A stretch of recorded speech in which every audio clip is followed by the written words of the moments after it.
So guys, kakauwi lang natin kanina alas 2 ng umaga. Pasok na naman tayo ngayon, alauna. Uwi na naman tayo dito alas 12 siguro guys. Sana alas 10 lang tayo ngayon. Grabe, nakakapagod kayo magbike. Ang init dito sa Japan guys. Kita ko sa iyo mga kasama ko dito. Yung mga kasama ko nagbike ngayon eh. Ito guys, so yun guys, so kasama natin ah. Guys, shout out sa inyong lahat.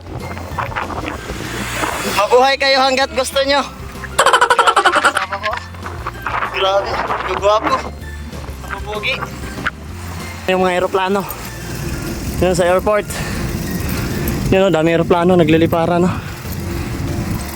Whew! So yun, Terminal 3 guys. Daming tao dyan. Daming aeroplano pala. Kasama tayo nagbabike. Kahit sobrang init. Dami tayong kasama. So grabe guys, napakainit. Napakainit talaga dito guys. Wala yung mga kasama ko. Saan yan sila? Palagi nagbabike. So ganito kami sa Japan. Nagbabike lang. Char.